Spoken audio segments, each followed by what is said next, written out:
Picture a glittering ballroom in San Francisco, its chandeliers casting 1,000 tiny rainbows across polished marble floors. The air hums with the clink of champagne flutes, the murmur of power deals, and the laughter of the elite tech moguls, venture capitalists, and socialites draped in designer gowns. It's the annual Bay Area Innovators Gala, a charity event where the who's who of Silicon Valley gather to flaunt their wealth and bid on exclusive experiences for a cause. Everyone's here to see and be seen their egos as bright as the diamonds on their wrists. But there's one woman who doesn't fit the mold. Her name is Claire. She's standing quietly near the edge of the room, her plain black dress unremarkable, her face free of makeup, her dark hair pulled into a simple bun. No one notices her. No one cares to. To them, she's just another nobody, a housewife who wandered into the wrong party. But what they don't know, what they couldn't possibly guess, is that Claire's life holds a secret that could dim every star in this room. The gala's in full swing, the kind of night where ambition and opulence collide. Guests swirl around a stage where a charismatic auctioneer, all slick hair and sharper wit, hypes up the crowd for the next big item. A private dinner with a tech legend, a yacht cruise with a startup unicorn, or a rare piece of art from a billionaire's collection. The crowd's buzzing phones, out ready to flex their fortunes. Claire's there, lingering near a table of hors d'oeuvres, her hands clasped her eyes, scanning the room with a quiet intensity. She's not chasing selfies with CEOs or angling for a better seat. She's just watching. To the waitstaff, she's invisible. To the guests, she's a curiosity at best, a mistake at worst. A young influencer in a sequined gown bumps into her, spilling a bit of champagne, and doesn't even apologize, just rolls her eyes and mutters, "Watch it, lady." Claire brushes it off her face calm, but her eyes flicker with something deeper, like a storm waiting to break. The night's centerpiece is an open auction challenge, a twist to keep things exciting. Anyone in the room can step up and bid on a mystery prize, a once-in-a-lifetime opportunity teased as life-changing. It's a stunt, of course, meant to draw out big spenders and make headlines. The crowd loves it, whispering about what it could be: a stake in a hot startup, a meeting with a tech titan, or something even wilder. The auctioneer's voice booms, "Who's got the guts to play Step Up, Make History?" Hands shoot up wallets, open, and egos clash as bids climb into the millions. Claire watches from the sidelines, her expression unreadable. Her simple dress a stark contrast to the glittering chaos around her. A venture capitalist in a tailored suit leans over to his date, smirking, "Who let the soccer mom in?" His date laughs loud enough for Claire to hear, but she doesn't flinch. She's used to this, the assumptions, the snubs, the way people size her up and decide she's nothing. That's when the spotlight finds her. One of the gala's organizers, a sharp-tongued socialite named Vanessa Reed, spots Claire standing alone, her plainness an anomaly in this sea of extravagance. Vanessa's the queen of this world, flawless, makeup a gown that costs more than a car, and a knack for commanding attention.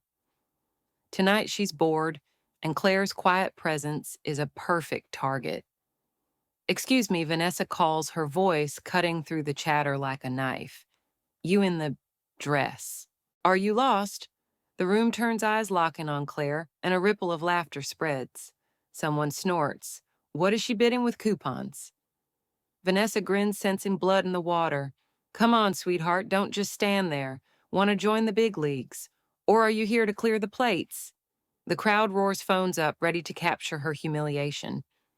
Claire's hands tighten, her knuckles white, but her face stays calm, almost serene. The weight of their judgment presses down, and for a moment it seems like she'll shrink into the shadows. But then something shifts. It's subtle. A slight lift of her chin, a glint of steel in her eyes. She steps forward, her movements deliberate, and the room quiets, caught off guard. Vanessa raises an eyebrow, amused. "Oh, this is rich," she says. "All right, housewife, you've got my attention. What's your bid, or are you just here to waste our time?" The laughter surges again, but Claire doesn't waver. Her voice is soft, steady, and it carries across the ballroom. "I'll bid," she says. The room stumbles into silence, then erupts. Jeers cheers a mix of mockery and curiosity. Vanessa claps, delighted. Bold move. Let's see what you've got then. 30 seconds to impress us or back to the kitchen. Claire nods, her eyes locked on Vanessa, and steps toward the stage. The crowd's buzzing, but she's already somewhere else, her mind sharp, her secret burning like a hidden flame. They think they've set her up to fail, but Claire, she's about to turn their world upside down. The ballroom is a pressure cooker now, the air thick with anticipation and the sharp edge of ridicule. The stage is a battlefield, its sleek black platform framed by dazzling lights and a massive screen flashing the auction's progress. The crowd's packed into velvet chairs, their faces a mix of amusement and impatience, phones still out, live streaming the drama. Vanessa Reed stands at the podium, her smile predatory, her mic a weapon as she plays to the audience. Ladies and gentlemen, our mystery bidder, she announces, gesturing to Claire, who's now on stage, her plain black dress almost comical next to Vanessa's shimmering gown. Let's see if she's got more than laundry skills.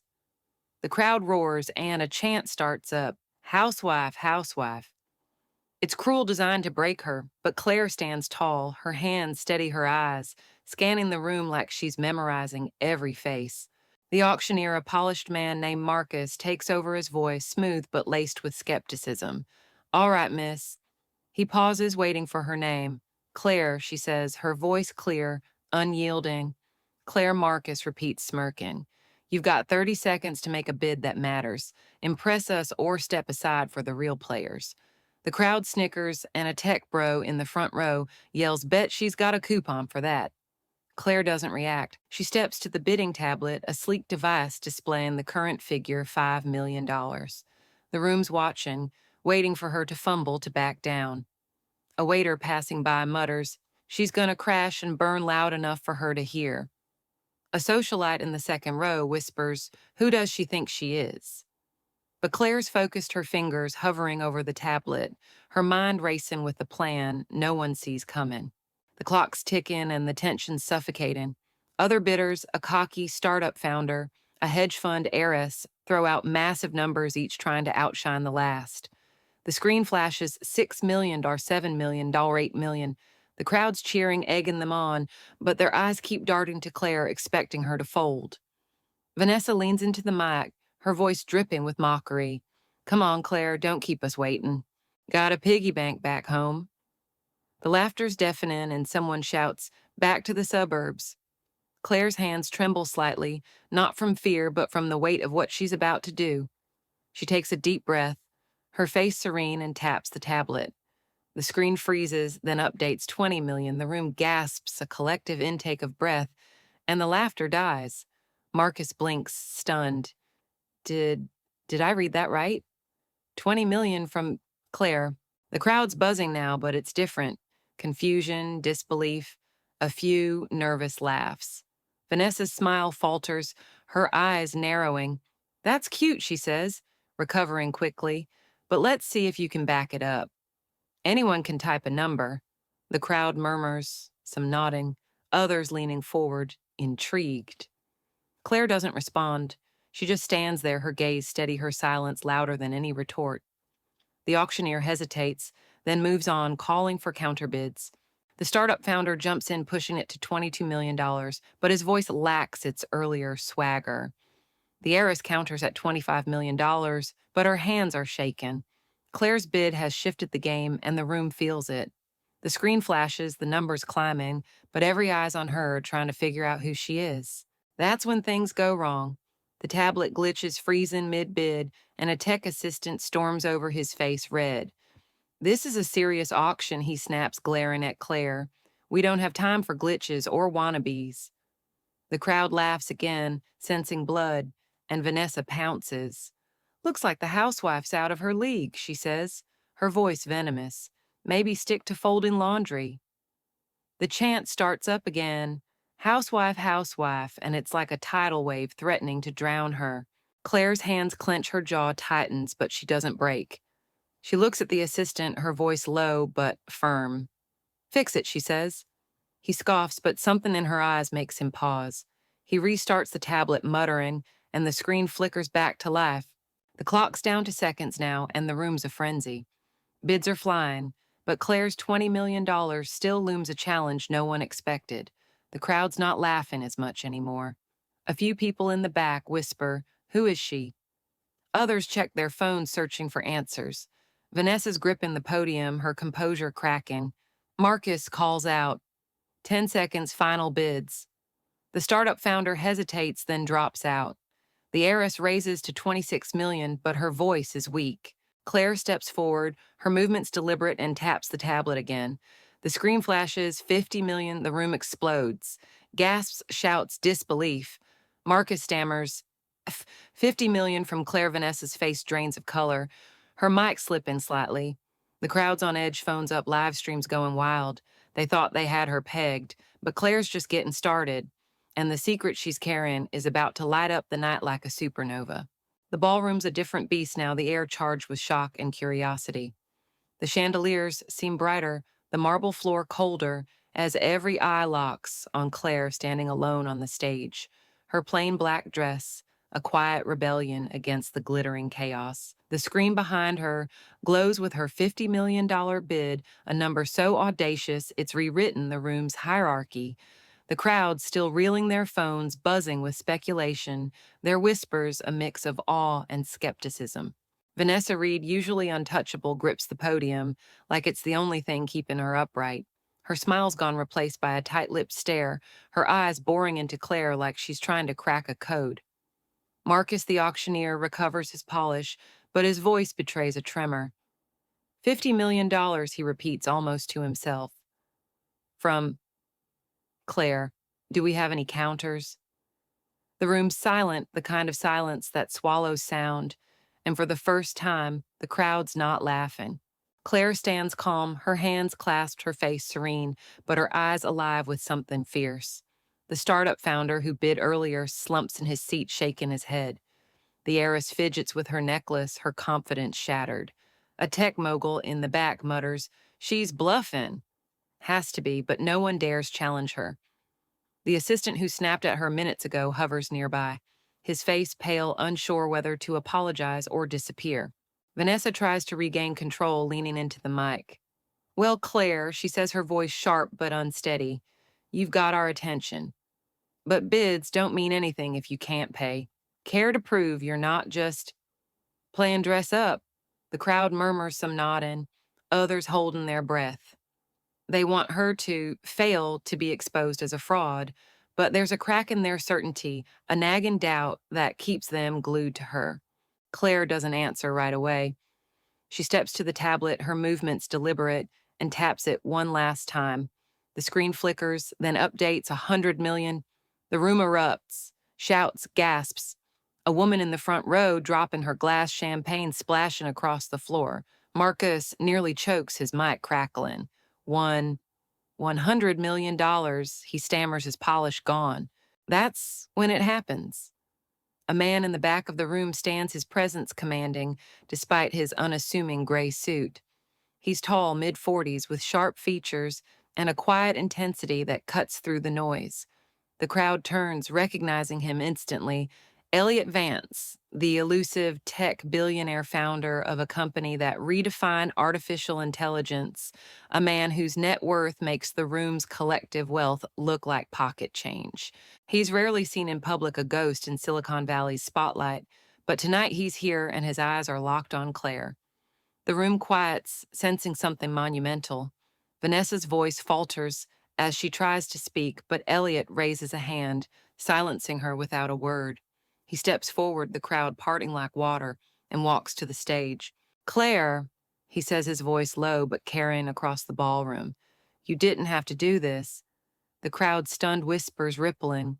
Claire turns to him, her face softening, a smile breaking through not the defiant spark from before, but something warm, intimate. "I wanted to," she says, her voice steady. The room's holding its breath, and then it clicks for someone, a young journalist in the third row, her phone shaking as she gasps, "Oh my God, that's Claire Vance." His wife. The words spread like wildfire, and the crowd's reaction is visceral, jaws drop, eyes widen. Some laugh in disbelief, others clap in awe. Claire Vance, The woman they called a housewife is married to Elliot Vance, one of the richest men alive, a power couple who've shunned the spotlight for years. The truth lands like a thunderbolt. Claire isn't just a billionaire's wife. She's a legend in her own right, a former tech prodigy who co-founded Vance's first startup, a brilliant strategist who stepped away to raise their kids, choosing family over fame. The crowd's mockery turns to shame, their laughter to silence. Vanessa's face is ashen, her mic forgotten, her queenly aura shattered. The assistant who yelled at her stammers an apology, but Claire waves it off, her grace disarming. Marcus, regaining his composure, grabs the mic. Ladies and gentlemen, he says, his voice shaking with excitement, Claire Vance has just pledged $100 million to our charity, and I think we can all agree she's won the night. The ballroom explodes in applause, a standing ovation that shakes the chandeliers. Guests who snubbed her now clap the loudest, their faces a mix of admiration and embarrassment. The journalist's live stream hits millions, the headline spreading Housewife Stuns Gala with a $100 million bid revealed as tech billionaire's wife. Elliot joins Claire on stage, his hand resting lightly on her back, a quiet gesture of pride. She looks at him, then at the crowd, her smile radiant but grounded, like she's always known who she is. Vanessa tries to speak to salvage her dignity, but her words are drowned out by the cheers. The other bidders, once so cocky, stand in silence, their egos humbled. The tech mogul who called her a bluff mutters, "I need to hire her." As the applause fades, Claire steps to the mic, her voice clear and warm. "I didn't come here to prove anything she says, I came to give back. But let this be a reminder, don't judge someone by their dress or their title. You never know who they are or what they're capable of." The crowd roars again, her words hitting like a sermon. Elliot smiles, a rare glimpse of the man behind the myth, and whispers something to her, making her laugh. The galas transform, no longer a stage for egos, but a celebration of something real, generosity, resilience, and the power of a woman who refused to be defined by others' assumptions. And the lesson here: the next time you're at a gala or anywhere, look twice at the quiet ones, the ones you think don't belong. That woman in the plane, dress the one you barely notice. She might just be the most powerful person in the room waiting for her moment to shine. So don't assume, don't dismiss, because you never know who's standing in front of you or what kind of history they're about to make.